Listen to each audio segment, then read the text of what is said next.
Alright, welcome back to Aussie Arvos. Today we've got a bit of a special episode for you. We're talking about the best bang for buck four-wheel drive that you can buy. So we're going to be going through a variety of different price brackets, and from each of those ranges we're going to be giving you our takes on what the best four-wheel drives are you can buy. So just beware, I've taken all these numbers from car sales. So yes, you probably can get a lot of these cars cheaper through driveway shopping or like Facebook Marketplace or anything, but these are just from car sales. These are easy numbers I could get. So, our first category, 0 to 5K. These are your options. You've obviously got your petrol GQ Patrols, 90s to 2000s like Prados, petrol and diesel Hiluxes, 4Runners and Surfs, petrol Pajeros, sometimes diesel, 90s Land Rover Discoveries, Jeep Cherokees like from the 90s, and you've got like Holden Jackaroos or Radiators. Liam, what would you pick? If you had to pick one out of this bunch, what would you go for? Yeah, if I was just going for a raw 4x4 capability and I just wanted to go out with my mates and plug around in the bush, I'm definitely going to go with GQ. They're hardy. Like yeah, I mean, there's honestly just for the price point, nothing really compares. Yeah, I don't know, they're just, whatever it is about them, they're just out of the box, they're capable. But at the same time, if you wanted to do more, like obviously because you're only really going to get petrols in that bracket, if you wanted to do more touring sort of stuff, you could start to consider some of the other vehicles, whether it be a Hilux, for like the diesel should be good, and it still has solid axle. I don't know, like even like your Rodeos or old Tritons or whatever, they're diesel. Yeah, I definitely think a diesel Hilux is actually a pretty good option. Like yes, they're slow, but they're like an old tractor. They're not going to break down. You're not going to have many issues with them. They're just going to keep on going, and they'll get you there and they'll get you home. Might not be the quickest, but they'll do it. What about to you, Hilux? I'd probably pick honestly a Hilux. Like that's what I was looking at before I got the Pajero. I was looking at Hiluxes, and I ended up going with the Pajero just because it was cheap. This was $2,000. But $4 or $5,000 for a diesel Hilux wouldn't be a bad buy either. Yeah. So yeah, I think you can't really go wrong with a GQ Patrol or a Hilux for that price point. Yeah, depending on what your needs are, what you want it for. Yeah, so. Exactly. Alright, so 5 to 15K. This is where stuff starts to get interesting. You can get a really nice car for this price point. This is Patrol GQ TD42s, GU Patrols, so your 4.5 litres. Even diesel 3 litres. Even diesel 3 litres, yeah, definitely. Going into Land Cruiser territory, so 60 series and even a turbo variant. You're looking at your 80 series petrol, maybe a 1.8Z if you're lucky. Can't really get near the 1.8 GTs in this price bracket anymore. They're just getting that sought after. But also your 105 series petrol, you can get them. That's a nice new early 2000s car. HJ75 Utes obviously with the 1.8Z engines in them. Troopy petrols you can just get, maybe a diesel if you're lucky. Yeah, you probably get a diesel in then you're looking at sort of your late 90s, early 2000s SR5 Hiluxes, so they're getting a bit nicer now. Also your Navaras, your early D40s, early to late 2000 Tritons, the nice 90s diesel Pajeros from the late 90s, early 2000 Pajeros, earlier 2000 Land Rover Discoveries, and you're going into like new Holden Colorado RCs from like 2010s and stuff. More of those utes sort of come available in this price bracket, but what would you head towards? If you wanted a car forward driving and maybe a bit of touring, I can already read what he's going to say, but yeah. It's 15K. If you had 15K to spend, that would get you a nice GQ wagon or coil cab ute TD42 with relatively low Ks. For me, that'd be like ultimate pick. Especially if it's a wagon, like or even a ute, that's your all-rounder, that's your touring, that's your, tough tracks, reliability, it's all in one, it's just the whole pack. But beyond that, if you didn't care about diesel so much, you can still get like really nice cars like your 80s and your 105 series and something. They're still nice cars. Yeah, that's the thing, that's what it comes down to. If you're doing a lot of touring, you're probably leaning towards diesel because those petrol engines, they drink a lot of fuel and you don't want to be carrying 10 jerry cans to get out to sit in the desert. So it's more, you kind of got to weigh those options. If it's just a weekend warrior, sure, go petrol and get a nice car, Me personally, I'd be leaning towards like a 1.8Z 80 series. Something that's diesel, reliable, tough, can go anywhere. Yeah. But it's actually still kind of nice to have a daily car. Yeah, exactly right.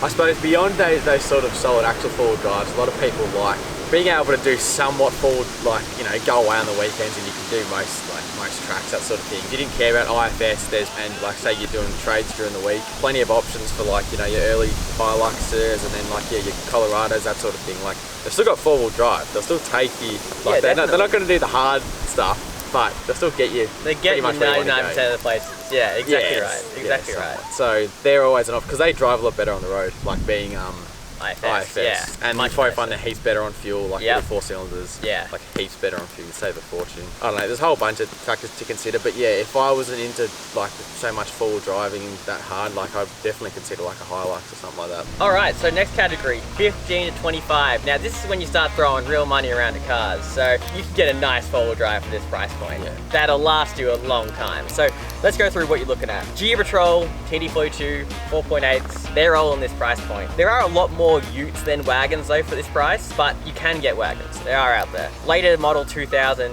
GUs or 3 litres, so like up to 2006, 2007, those later models, which obviously have lower Ks on them. Toyota Troopies, diesels, you get a lot of Troopies this price point. You're looking at more 80 series 1.8 DT, so the turbo diesel factory variant of the 80 series, which is sought after. Early 2000 Land Cruiser 1.8 100 series with the V8s in them. You can sometimes get the turbo diesel ones with the 1.8 DT FTE in them. They are obviously hard to come by, but they are out there. 105 series 1.8Z diesel, which is also a really good option if you want those solid axles and get that good ass diesel motor in there. HJ 79 series, so 79 series utes with the 1.8Z motor in them, they become available. Newer SR5 Hilux, so we're talking like mid to late 2000 Hiluxes you can get. Newer Navara D40s, 2010 Triton, Giera NS NTs, Colorado RG, Ford Rangers like the early 2010s if that's what you're interested into, or even like the D-Max. The earlier models of D-Max start to come available to you. BT50s, Amaroks, that early 2010s sort of work truck if that's what you're sort of after. But I mean, look, 15, 25K, I'd give those work trucks a miss. I'd be heading straight for a solid axle Patrol or Land Cruiser, honestly. That's what I'd personally pick. Yeah, I'd be the same.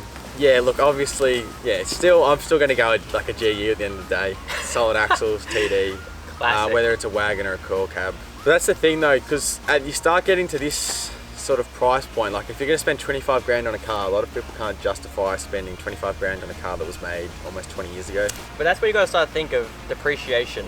Like, because we're seeing right now, we're seeing these early 2000s, late 90s models, Patrols, 4.2 wagons, still going for 20 grand.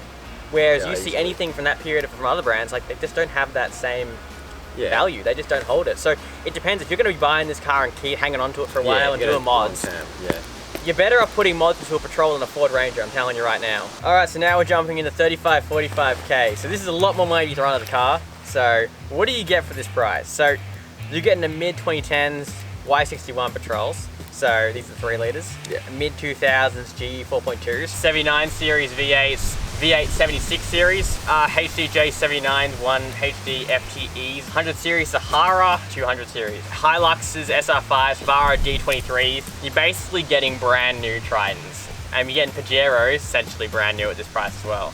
Colorado RG, essentially a brand new car. 2018 Ford Ranger, like a Wild Track or something for around 40K. You're getting essentially a brand new D-Max. They're only going for, I think I read, like around 45, nearly for a brand new one. 2017, 2019 BT50, late 2010s Amarok, or a late 2010s like MUX or something. Those all come available if that's something you're after. I'd say this bracket's more people who want modern, like a bit more technology, nicer day-to-day drive, better fuel economy. If you're buying like a GU 4.2 in for 40 grand, you're probably paying too much. Yeah. It's like a real, you really die hard for it then at that point. Like obviously you're getting a really nice four-wheel drive, but it is a lot for what... Well, considering you can get one that might just have less mods or a few more Ks, then it'll be half the price. Exactly. You're better off trying to buy one for 25 and then spending that 15 grand to do it up. This point I'd be leaning towards, I wouldn't bother with the 3-litre Patrols unless I was going to do an engine swap. At this point I'll be going like a 79 Ute or a 76 series.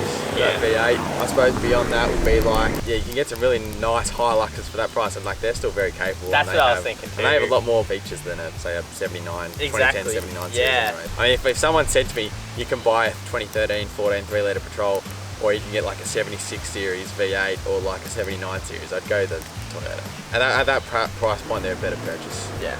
Because they got that V8, they're going to hold their value, whereas the 3-litre Patrols, they're not going to hold their value as well. Yeah. Hence why they're so cheap, being so much newer. So 45 to 60 grand. What does this get you? Well, you're getting very low K, mid 2010 GU Patrols. So stuff that's done like sub 100,000, we're talking 50,000 Ks on a Patrol or whatever. Still 3 litres obviously though. Also, you start to get the Y62 Patrols for that price, 200 series, 76 series Cruisers, Troop Carriers, 79 series, Hilux SR5, Navara D23, brand new.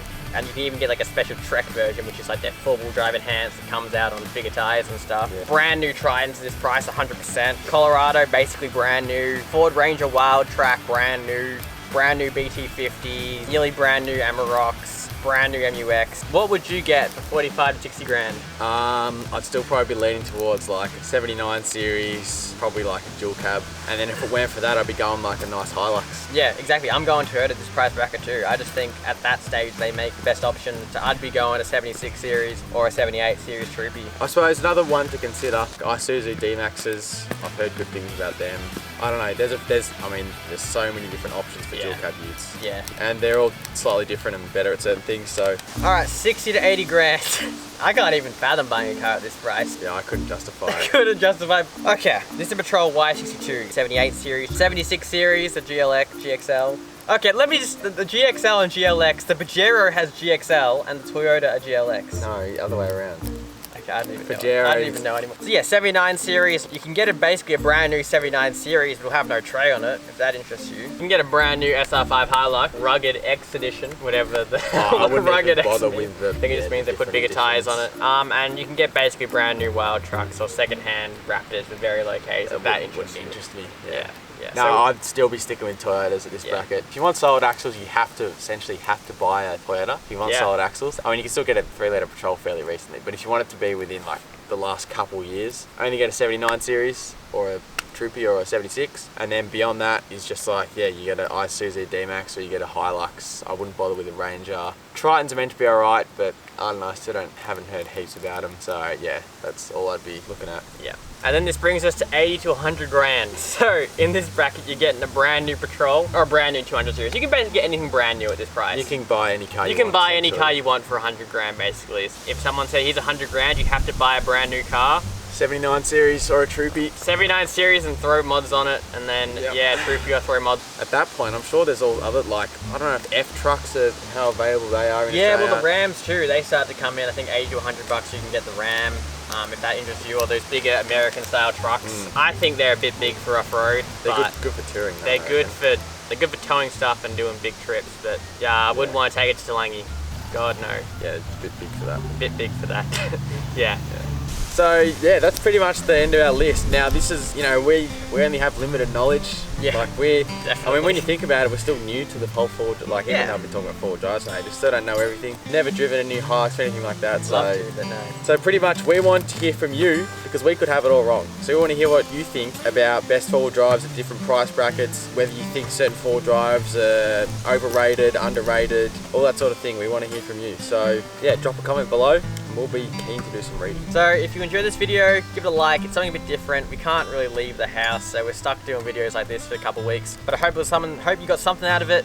If you want to support us, you can buy a sticker, AussieArvos.com.au. Amazing amount of support over the last few weeks. I've been having to write stickers every day, and it's been insane to see. So I really do appreciate it. We love seeing them on the rigs and seeing them around town. They're great. So yeah, thanks for watching. Hope you have a bloody good weekend, and we'll catch you in the next one. Cheers, guys. See you later. Thanks to Olight for sponsoring this video. They have a flash sale starting tomorrow on the M2R Pro Warrior flashlight. I'll leave a link in the description and you can go check it out.